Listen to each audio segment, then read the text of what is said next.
कोंढवा बुद्रुकमधील वाढती वाहतूक कोंडी सोडवण्यासाठी मिसिंग लिंक रस्ता विकसित करणे गरजेचे आहे. स्वामी विवेकानंद गार्डन ते तालाब फॅक्टरी अग्निशामक केंद्रापर्यंत 30 मीटरचा रस्ता विकसित झाल्यास वाहतूक कोंडी सुटण्यास मदत होणार. त्यामुळे कोंढवा तसेच कात्रज कोंढवा रोडवरील वाहतुकीचा ताण कमी होण्यास मदत होणार. याबाबत कोंढव्याचे काँग्रेसचे नेते दादाश्री कामटे यांनी माहिती दिली आहे. पुणे महानगरपालिकेमध्ये कोंढवा बुद्रुक आणि परिसराचा 1997 साली समावेश झाला. जवळपास आज 29 वर्ष झाले आणि या 29 वर्ष झाल्यानंतर 2002ला पुणे महानगरपालिकेची पहिली निवडणूक या भागामध्ये पार पडली. प्रामुख्याने होतं असं की एखाद्या भागाचा पुणे महानगरपालिकेत समावेश झाला तर त्या भागाचा सर्वांगीण विकास करण्याकरता पुणे महानगरपालिकेच्या माध्यमातून विकास आराखडा अर्थात डीपी तयार केला जातो. या डीपीमध्ये विविध आरक्षणं टाकली जातात. मग ज्याच्यामध्ये PMPLचं आरक्षण असेल, एखाद्या गार्डनचं आरक्षण असेल, क्रीडांगणाचं आरक्षण असेल, शाळेचं असेल, त्यासोबत अग्निशमन केंद्राचं असेल, अशी विविध आरक्षणं टाकली जातात. त्यासोबतच रस्ते जे आहेत DP रोड आपण ज्याला म्हणतो, रस्त्यांचं देखील आरक्षण त्याच्यामध्ये टाकलं जातं. तर अशा या कोंढवा बुद्रुकच्या विकास आराखड्यामध्ये अनेक महत्त्वाचे DP रोड आहेत. आपण जर बघितलं तर 2002ला या भागाची असणारी लोकसंख्या आणि आज 2026मध्ये आपण असताना या भागाची असणारी लोकसंख्या याच्यामध्ये जमीन आसमानचा फरक असून जवळपास 5 ते 6 पट या भागाची लोकसंख्या वाढलेली आहे. आणि लोकसंख्या वाढल्या कारणानं, नागरिकीकरण झपाट्याने झाल्या कारणानं त्यासोबतच या भागामध्ये मोठमोठे गृहप्रकल्प झालेत. याच्यामुळे या भागातली लोकसंख्या वाढली आणि लोकसंख्या वाढल्यामुळे अनेक वाहतुकीचा या भागातील रस्त्यांवरती ताण येऊ लागलेला आहे.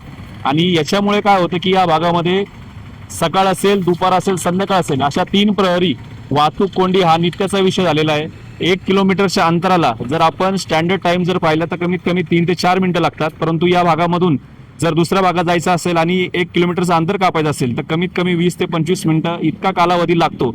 आणि म्हणून या भागातले DP रोड हे विकसित होणे गरजेचं आहे. त्याचं भूसंपादन करून त्याचा विकास आराखडा तयार करून ते विकसित करणं खूप गरजेचं आहे.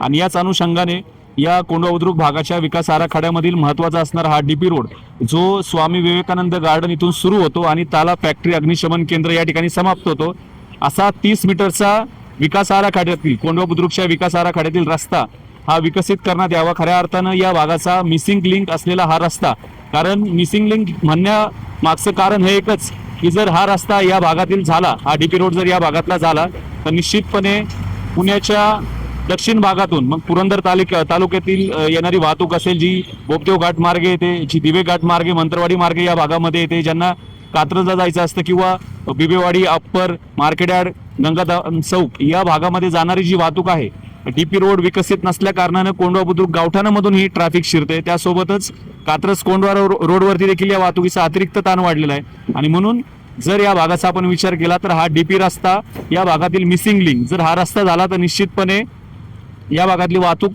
जी आहे ही जवळपास 30 ते 35% या रस्त्यावरती येईल. आणि बाजूचा कात्रज कोंढवा रोड असेल किंवा गावठाणातून इतर ठिकाणाहून जाणारी जी ट्रॅफिक असेल ही या रोडवरतून वळवली जाईल.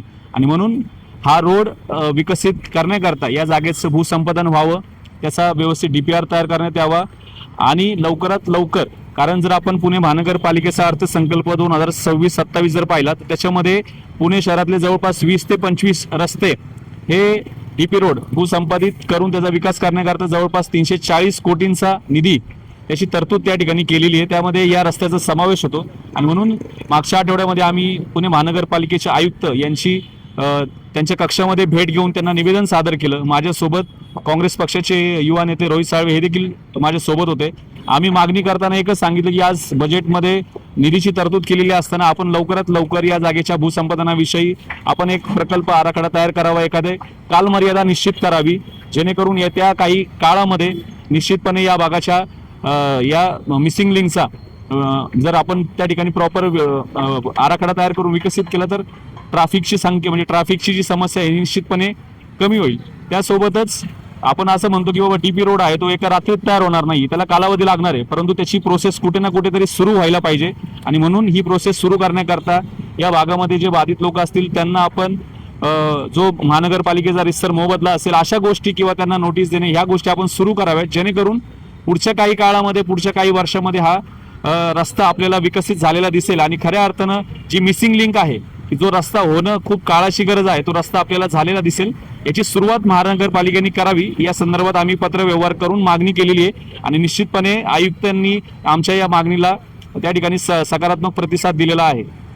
आम्ही ज्यावेळेस आयुक्तांना त्यावेळेस मागणी केली त्यावेळेस आमचं प्रामुख्याने तेच होतं की या रस्त्याच्या करता निधी उपलब्ध भूसंपादन करण्याकरता बजेटमध्ये 340 कोटी विविध रस्त्यांसोबत या रस्त्याचा देखील समावेश झालेला आहे. तर आपण ही तातडीने त्याची आपण प्रक्रिया सुरू करावी. मग त्याचं सर्वेक्षण असेल किंवा या रोडच्या भूसंपादनामध्ये जे बाधित नागरिक असतील, ज्यांची घरं असतील, त्यांना महानगरपालिकेचा जो भूसंपादनाचा कायदा आहे त्याप्रमाणे जे काही त्यांचा मोबदला देणं असेल, ज्यांना TDR म्हणा किंवा जे काही असेल, मग आज काही कात्रज कोंढवा रोड सारख्या ठिकाणी देखील नागरिकांना रोख रक्कम स्वरूपामध्ये देखील दिलेली आहे. त्याच्यामुळे या भागाच्या या रस्त्याचं संपादन करत असताना नागरिकांनी TDR किंवा रोख कॅश जे काही असेल ते देऊन त्यांची जागा स्वखुशीने त्यांच्याशी आपण त्या ठिकाणी चर्चा करावी. कारण हा रस्ता होणं खूप गरजेचं आहे. पुढच्या 10 वर्ष जर हा रस्ता झाला नाही तर निश्चितपणे या भागातील वाहतुकीवर अजून बोजवारा पडणार आहे. आणि म्हणून नागरिकांशी प्रशासनाने संवाद साधावा, चांगला सुसंवाद साधावा, त्यांना चांगल्या गोष्टी संदर्भात त्यांची भूमिका आपली पटवून द्यावी, त्यांना चांगला मोबदला द्यावा आणि लवकरात लवकर भूसंपादनाची ही प्रक्रिया सुरू करावी. मुळामध्ये बघितलं तर 2002 जेव्हा या महानगरपालिकेची पहिली निवडणूक या भागामध्ये झाली तेव्हापासून आजतागत या भागामध्ये एकाच पक्षाची सत्ता आहे. मग एकाच पक्षाची सत्ता असताना आणि आत्ताच्या घडीला देखील ती सत्ता एक हाती सत्ता आहे. मग असं असताना देखील DP रस्त्यांची जर त्यांना विकसित करण्याची गरज भासत नसेल तर अशा लोकप्रतिनिधींना भेटून आपण आपला वेळ वाया घालवणं मला असं वाटतं ते उचित नाही. आणि म्हणून पुणे महानगरपालिकेच्या आयुक्तांच्या समोर आम्ही हा विषय मांडलेला आहे आणि ते याला सकारात्मक त्यांनी प्रतिसाद आम्हाला दिलेला आहे. निश्चितपणे इथून पुढच्या काळामध्ये या गोष्टीच्या संदर्भात आम्ही सातत्याने आयुक्तांशी पाठपुरावा करू. आमच्या काँग्रेस पक्षाच्या माध्यमातून आमच्या पक्षाचे नेते श्री अरविंद भाऊ शिंदे असतील, चंदू शेठ कदम असतील, प्रशांतदादा जगताप असतील, यांच्या माध्यमातून देखील या DP रोडच्या संदर्भात प्रशासनावरती त्या ठिकाणी दबाव आणा म्हणा किंवा त्यांच्याशी संवाद साधणे आणि लवकरात लवकर ही प्रक्रिया सुरू करण्यासाठी आम्ही पाठपुरावा करू.